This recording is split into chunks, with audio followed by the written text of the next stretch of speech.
গণঅভ্যুত্থান পরবর্তী নানা সংকট আর টানাপোড়েন দেখা গেলেও নির্বাচন ইস্যুতে আবারও ঐক্যমত্য দেখা যাচ্ছে পুরনো জোট শরিক বাংলাদেশ জামায়াত ইসলামী এবং বিএনপির মধ্যে। এই দুটি দলই এখন বলছে সরকার নির্বাচনের সুনির্দিষ্ট রোডম্যাপ দিচ্ছে না। এদিকে জাতীয় ঐক্যমত্য কমিশনের সঙ্গে আজ আবারও বৈঠক করেছে বাংলাদেশ জামায়াত ইসলামী। এসব বিষয় নিয়ে আজকে আমাদের ভোটের ট্রেন আপনার সঙ্গে আছে আমি আজহার লিমন। আজ আমাদের সঙ্গে যুক্ত আছেন সুপ্রিম কোর্টের আইনজীবী মোহাম্মদ শিশির মনির। সরাসরি যুক্ত হচ্ছি তার সঙ্গে। স্বাগত জনাব শিশির মনির আমাদের আজকের ভোটের ট্রেনে। আমরা সরাসরি প্রশ্নেই চলে যাই। শুরুতে আপনার কাছ থেকে একটা প্রতিক্রিয়া নেই, যেটি হলো যে বিএনপির স্থায়ী কমিটির সদস্য আমির খসরু মাহমুদ চৌধুরী ওনার একটা বক্তৃতা আজকে বলেছেন যে ডিসেম্বরের আগে নির্বাচন হতে হবে, আগস্ট থেকে সেপ্টেম্বরেই হতে পারে, নির্বাচন বিলম্বিত করার সুযোগ নাই। এবং আপনাদের যিনি নেতা নায়েবে আমির ডক্টর আবদুল্লাহ মোহাম্মদ তাহের, উনিও এই ঐকমত্য কমিশনে বললেন নির্বাচনে কোনো নির্দিষ্ট রোডম্যাপ না থাকার কারণে রাজনৈতিক দলগুলোর মধ্যে অস্থিরতা তৈরি হচ্ছে, যে কারণে ষড়যন্ত্র হচ্ছে। মানে এই যে নির্বাচন ব্যাপারে জামাত এবং বিএনপির এই কথাবার্তার একটা মিল আমরা দেখতে পাচ্ছি, এই বিষয়টা আপনার কাছে স্পষ্ট হয় দুইটি ব্যাপার, যে এখন থেকে কি নির্বাচন ইস্যুতে আপনারা একইভাবে কথা বলবেন কি না? আর দ্বিতীয়ত, এই যে বিএনপি নেতা যে বলল যে আমির খসরু মাহমুদ চৌধুরী যে আগস্ট সেপ্টেম্বরে নির্বাচন হতে পারে, আপনারাও কি মনে করেন যে আগস্ট সেপ্টেম্বরেই নির্বাচন হতে পারে? আসলে নির্বাচনের ব্যাপারে প্রধান উপদেষ্টা তো বলেছেন যে আগামী বছর জানুয়ারি থেকে জুনের মধ্যে নির্বাচন অনুষ্ঠান করতে চান। এখানে দেখেন কয়েকটি বিষয় একসাথে জড়িত। একদিকে হলো সংস্কার নিয়ে কথা হচ্ছে, ঐকমত্য কমিশনের সঙ্গে কথা হচ্ছে। বিএনপিও বলছে, জামাত ইসলামী বলছে, এনসিপি বলছে, অন্যান্য যারা দল আছে সবাই বলছে। ফলে এখানে একটা গুরুত্বপূর্ণ বিষয় তো হলো একটা কনসেনসাসে পৌঁছা, একটা চার্টারে স্বাক্ষর করা, একটা ঐকমত্যে পৌঁছা এবং ইলেকশন করা, এবং একটা আরেকটার সঙ্গে পরিপূরক। একটা কিন্তু আরেকটার চাইতে আরেকটার সঙ্গে প্রতিদ্বন্দ্বিতাপূর্ণ কিছু না। ফলে এখানে ইম্পর্টেন্টটা হলো যে আমরা যেটা দেখছি, আমরা যেটা ভাবছি যে ইলেকশনের যেমন একটা রোডম্যাপ থাকা উচিত, সংস্কারেরও একটা সুনির্দিষ্ট রোডম্যাপ থাকা উচিত। আজকে আমরা যে কথা বললাম, আগামীকালকে আরেকটি রাজনৈতিক দলের সঙ্গে কথা আছে। কথা হয়ে যাওয়ার পরে ঐকমত্য কমিশনের প্রথম যে রাউন্ড, এটি শেষ হয়ে যাবে, দেন দ্বিতীয় রাউন্ড শুরু হবে। দ্বিতীয় রাউন্ডের পরে একটি চার্টার হবে, চার্টারে সকলেই স্বাক্ষর করবেন। স্বাক্ষর করার পরে ওই চার্টার অনুযায়ী নির্বাচন অনুষ্ঠিত হবে। ফলে জনাব আমির খসরু মাহমুদ যেটা বলছেন যে আগস্ট থেকে অক্টোবরের মধ্যেই নির্বাচন অনুষ্ঠান করতে হবে, কিসের বেসিসে তিনি বলছেন তা আমার কাছে পরিষ্কার নয়। তবে আমরা মনে করি যে সংস্কার প্রক্রিয়াটাও যেমন একই সাথে চলা উচিত, নির্বাচনের জন্য প্রস্তুতি নেওয়া উচিত। সেই ক্ষেত্রে একটা আরেকটার পরিপূরক, কোনোটা কারোর চাইতে প্রতিদ্বন্দ্বিতাপূর্ণ নয়। কিন্তু জনাব শিশির মনির, আপনাদের নেতার বক্তব্য তো এটাই স্পষ্ট যে নির্বাচনের রোডম্যাপ দিতে সরকার মানে একটা অস্পষ্টতা আছে, অন্তত এইটুক তো দেখা যাচ্ছে, এবং আপনারা বলছেন যে এই কারণে ষড়যন্ত্র হচ্ছে। মানে সেই ষড়যন্ত্রটা কোথায়, মানে কিভাবে ষড়যন্ত্রের গন্ধটা আপনারা পাচ্ছেন, কেমন সেটা? ষড়যন্ত্রের গন্ধ যেভাবে সবাই বলা বলি করছে, সেটা হলো আনরেস্ট করার জন্য বিভিন্ন পক্ষ বিভিন্ন দাবি নিয়ে হাজির হচ্ছে। তো একটা সরকার এতদিন পরে, একটা পতিত সরকারের পরে একটা জনগণের সরকার যেহেতু আসছে এখানে সবাই সবার দাবি প্রকাশ করবে, এটা তো স্বাভাবিক। আমি তো মনে করি এটা অস্বাভাবিক কিছু না। সকলেই সকলের দাবি প্রকাশ করতে পারে, বলতে পারে। আগে বলতে পারতো না, ক্ষোভ প্রকাশ করছে তারা, এবং ক্ষোভ প্রকাশটাকে নেগেটিভভাবে দেখার কিছু নাই। এগুলোকে ডিল করা দরকার, এগুলোকে সুন্দর করে এগুলো তাদের সঙ্গে কথা বলা দরকার। রাস্তায় যেন অযথা নেমে কোনো কারোর জন্য জনগণের ভোগান্তি না হয়, তার চাইতে বরঞ্চ আলাপ আলোচনা করে সমাধান করা দরকার। তা যদি করা যায় তাহলে তো এখানে অন্য কোনো অসুবিধা আছে বলে আমি মনে করি না।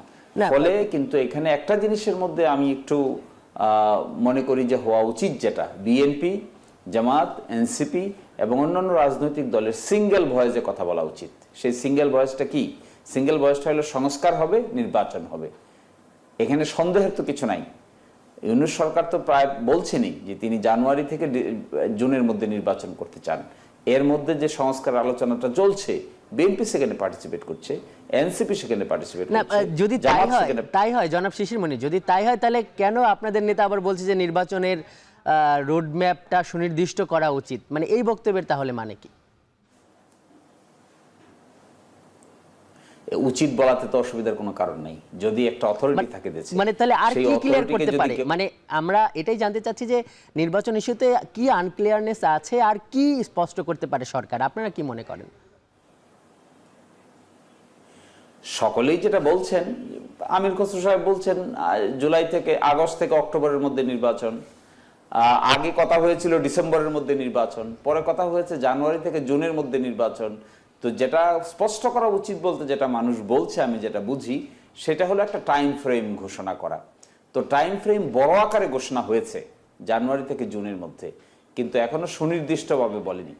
তো যেহেতু সুনির্দিষ্টভাবে বলেনি, সেজন্য উদ্বেগ প্রকাশ করছেন। এতটুকু উদ্বেগ তো রাজনৈতিক দলের লোকেরা প্রকাশ করতেই পারেন। আমি তো এতে নেগেটিভ কিছু দেখি না, এতে খারাপও কিছু দেখি না। কিন্তু আমি মনে করি সংস্কার প্রক্রিয়াটাকে ভায়োলেট করে শুধুমাত্র নির্বাচনী প্রক্রিয়াটা, এই অ্যাটিটিউডটা সঠিক না। জনাব শিশির মনির, আমরা একটু ঐকমত্য কমিশনের আলোচনায় আসি। সেইখানে আপনারা বললেন যে গণভোটের মাধ্যমে সংস্কারের আইনগত ভিত্তির আনার সুপারিশ করেছে জামাত ইসলাম।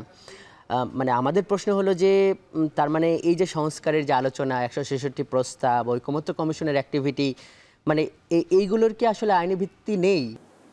দেখেন, এই যে ঐকমত্য কমিশন, তার আগে ছিল বিভিন্ন বিষয়, সংবিধান সংস্কার কমিশন, নির্বাচন কমিশন সংস্কার কমিশন, বিচার বিভাগ সংস্কার কমিশন, জনপ্রশাসন দুর্নীতি দমন। এই যে কমিশনগুলো রিপোর্ট দিল, রিপোর্ট দেওয়ার পরে একটা ঐকমত্য কমিশন গঠিত হলো। ঐকমত্য কমিশন সবল রাজনৈতিক দলের কাছে 166টা প্রস্তাব পাঠালো, প্রস্তাবের জবাব দিল সবাই, তাদের সঙ্গে কথা হলো, কিছু বিষয়ে একমত হলো, আবার কিছু বিষয়ে দ্বিতীয় রাউন্ডে আলোচনা শুরু হবে। যে বিষয়গুলোতে একমত হবে, এই বিষয়গুলো কি করে বাস্তবায়ন হবে? আগামী যে নির্বাচন হবে, বিএনপির প্রস্তাব হলো দ্বিকক্ষ বিশিষ্ট পার্লামেন্ট হবে। তো বিএনপি কি চায়? দ্বিকক্ষ বিশিষ্ট পার্লামেন্ট চায়। দ্বিকক্ষ বিশিষ্ট পার্লামেন্টের নির্বাচন কি আগামীটা চায় না তারা, নাকি তার পরেরটা চায়? আগামীটা যদি তারা চায়, তাহলে সকল দলই যদি চায়, চার্টারে যদি সবাই স্বাক্ষর করে থাকে, তাহলে এইটা আগামী নির্বাচন দ্বিকক্ষ বিশিষ্ট পার্লামেন্টে নির্বাচন হতে বাধা কোথায়? একটাই শুধু বাধা আছে, যেহেতু সাংবিধানিক পরিবর্তন হচ্ছে, এই পরিবর্তনটাকে গণভোটের মাধ্যমে স্বীকৃত করে নেওয়া। এই গণভোটের মাধ্যমে স্বীকৃত করে নিলে কোনো আপত্তির কিছু নাই।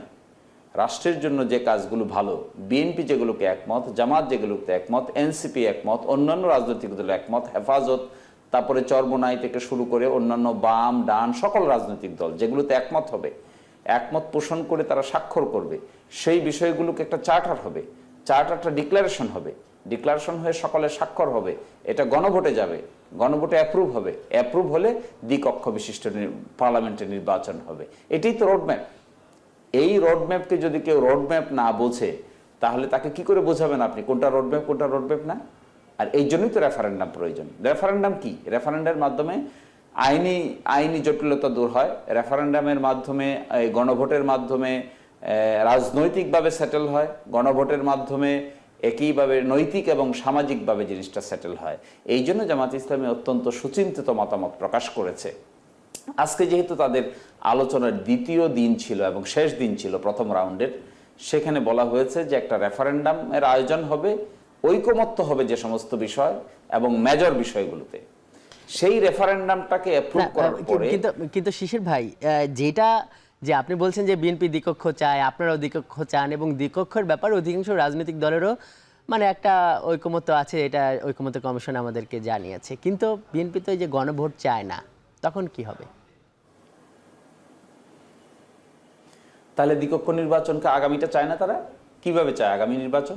না, তারা তো বলছে যে নির্বাচনের কথা বলছে আগস্ট থেকে অক্টোবরের মধ্যে। তারা তো বলছে যে যারা সংসদ গঠন করবে ভবিষ্যতে, তারা এই সমস্ত সংস্কার করবে। তারা দ্বিকক্ষের ব্যাপারে একমত আছে, কিন্তু তারা এই সমস্ত সংস্কার চাইছে। তারা বক্তৃতা বিবৃতিতে এভাবেই বলেছে যে তারা এসে এগুলো করবে, মানে সংসদ করবে, আইনসভা করবে।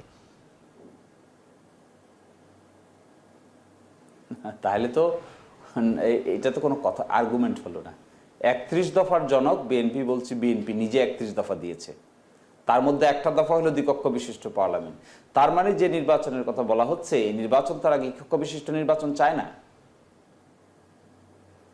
না, যদি চায় তাহলে বর্তমান যে সাংবিধানিক কাঠামো আছে, এই কাঠামো তো এক কক্ষ বিশিষ্ট নির্বাচন হবে। আর সেই পার্লামেন্ট, যে পার্লামেন্টে সেগুলো করবে আমি বলছি, সেই পার্লামেন্টে যদি কারো মেজরিটি না থাকে, 2/3 মেজরিটি যদি কেউ না পায়, তাহলে কে করবে? কিভাবে হবে সেগুলো? তার মানে আমরা যে দ্বিকক্ষ বিশিষ্ট নির্বাচনের আলোচনা করছি, তাদের আর্গুমেন্ট যদি আমরা অ্যাকসেপ্ট করি, তাহলে এটা এই ইলেকশনের সময় না, পরবর্তী 5 বছর পরে যে নির্বাচন হবে সেখানে এটা বাস্তবায়িত হবে, তাই নয় কি? এখানে এখানে তাদের দিক থেকেও তো অনেক বিতর্ক আছে। আপনি বলছেন যে 2/3 মেজরিটি যদি না পায়, 2/3 মেজরিটি তো পেতেও পারে। এছাড়া সংবিধানে আরও তো অনেক কথাবার্তা চলছে, যদিও সেগুলো তো সংস্কার দরকার, যে না, নিজের দলের বাইরে গিয়েও নানান ধরনের মতামত দেয়া যাবে। তো এই ব্যাপারগুলো আরও আপনার কাছ থেকে ক্লিয়ার হব। শিশির ভাই, আপনি সঙ্গেই থাকুন। কয়েকটা প্রশ্ন আপনাকে করব, আপনি একবার উত্তর দেবেন। সেটা হলো, যে পরিস্থিতিটা চলছে, যে একসঙ্গে আমরা নানা ইস্যুতে আমরা দেখছি যে রাজনৈতিক দলগুলো যেমন একমত, আবার দ্বিমত, যেমন এই গণভোট। তো সেইখানে আপনারা তো সংস্কার কমিশনের সঙ্গে আলোচনা করলেন, সংস্কার ঐকমত্য কমিশন থেকে এও বলছিল যে রাজনৈতিক দলগুলোর, তাদের সহ রাজনৈতিক দলগুলোর মধ্যে ঐকমত প্রতিষ্ঠায় কাজ করতে হবে। সেই জায়গায় কি আশা করেন? মানুষ তো গণঅভ্যুত্থান পরবর্তী একটা আকাঙ্ক্ষা ছিল যে একটা কিছু হয়তো হতে যাচ্ছে, সেখানে আসলে কি হতে যাচ্ছে, আপনি কি আশা করেন? আরেকটা ব্যাপার বলি, যে বিএনপির সাথে তো আপনারা বলছেন যে 10 বছরের বেশি প্রধানমন্ত্রী হতে পারবে না, মানে 2 বারের বেশি। তো বিএনপি এর সাথে একটু যোগ করেছে যে পরপর 2 মেয়াদ বিরতি দিয়ে আবার হতে পারবে। হ্যাঁ, তাহলে এখানে আপনাদের সমস্যাটা কোথায়, যে বিরতি দিয়ে যদি আবার হয়? তারা তো পরপর 2 বারের কথা বলছে। আরেকটা ব্যাপার, যে সংসদ মানে প্রধানমন্ত্রী এবং দলীয় প্রধান একই ব্যক্তি যাতে না হয়, এই ব্যাপারে আপনারা মতামত দিলেন, কিন্তু এই ব্যাপারেও তো বিএনপি বিরোধিতা করছে এই দিকে, যে তাতে আসলে শৃঙ্খলা বা যে নিয়ন্ত্রণ বা একটা সামগ্রিক বিশৃঙ্খলা এড়ানোর জন্য আসলে একই ব্যক্তির এমন ক্ষমতা থাকা দরকার। যদি সামগ্রিকভাবে ছোট করে বলেন, সময় বেশি নেই হাতে। একই ব্যক্তির এরকম ক্ষমতা থাকলে কি হয়, বিগত 15 বছরে দেখেছি তো আমরা। একই ব্যক্তির হাতে প্রাইম মিনিস্টার, দলের প্রধান এবং হাউস অব দ্য লিডার। এবং বস্তুত এই দেশে তো তাই হয়েছিল। এটাকে আমরা বলেছি ফেসিজম, এটাকে আমরা বলেছি ডিকটেটরশিপ। এই ব্যাড এক্সপিরিয়েন্স থেকেই তো আমরা ক্ষমতার বিকেন্দ্রীকরণ করতে চাই। এই ক্ষমতার বিকেন্দ্রীকরণের অংশ হিসেবে যে ব্যক্তি দলের প্রধান হবেন, তিনি প্রাইম মিনিস্টার হবেন না, হাউস অব দ্য লিডার হবেন না। তাহলে এটা তো একটা ক্রিয়েটিভ আন্ডারস্ট্যান্ডিং, ক্রিয়েটিভ সলিউশন। আরেকটা ক্রিয়েটিভ সলিউশন কি, যে পরপর 2 বারের বেশি কিংবা সারা জীবনে 2 বারের বেশি কেউ প্রধানমন্ত্রী হতে পারবেন না। একজন মানুষ পরপর 2 বার কিংবা সারা জীবনে 2 বার, 10 বছরের বেশি আর প্রধানমন্ত্রী থাকার কোনো প্রয়োজন আছে কি? কি জন্য থাকতে হবে 10 বছরের বেশি প্রধানমন্ত্রী? আমরা 10 বছরের বেশি প্রধানমন্ত্রী না থেকে দেশ শাসন করা যায় না? এইটাই তো ডিকটেটরিয়াল সিস্টেম থেকে মুক্তির জন্য আকাঙ্ক্ষা। আর আরেকটি কথা বলছেন, সংস্কার কতটুকু আশা করি। আমি তো পূর্ণাঙ্গ আশাবাদী। আমি আশাবাদী সকলেই একমত হবেন, সকলে একমত হয়ে সংস্কারগুলো হবে এবং আগামী নির্বাচনেই সেই সংস্কারের রিফ্লেকশন হবে। দ্বিকক্ষ বিশিষ্ট পার্লামেন্টের নির্বাচন হবে, পরপর 2 বারের বেশি কেউ কিংবা সারা জীবনে 2 বারের বেশি কেউ প্রধানমন্ত্রী হতে পারবেন না। একই ব্যক্তি দলের প্রধান এবং সরকার প্রধান হতে পারবেন না। একই সাথে তত্ত্বাবধায়ক সরকারের বিধান ফেরত আসবে। প্রধান বিচারপতি, জ্যেষ্ঠ যিনি থাকবেন আপিলের ডিভিশনে, তিনিই প্রধান বিচারপতি হবেন এবং স্থায়ী একটি জনপ্রশাসন কমিশন গঠিত হবে। এই সকল ধরনের রিফর্মগুলোকে সামনে নিয়েই আমরা আগামী নির্বাচনে অংশগ্রহণ করতে চাই সকলের সাথে এবং নতুন পার্লামেন্ট গঠন। সেটি আপনারা আশা করছেন, আপনার দল জামাত ইসলাম আশা করছে। জনাব শিশির মনির, আপনাকে অনেক ধন্যবাদ আজকের এই ভোটের ট্রেনে যুক্ত হবার জন্য। দর্শক, এই ছিল আজকের ভোটের ট্রেনে। এতক্ষণ সঙ্গে থাকার জন্য ধন্যবাদ।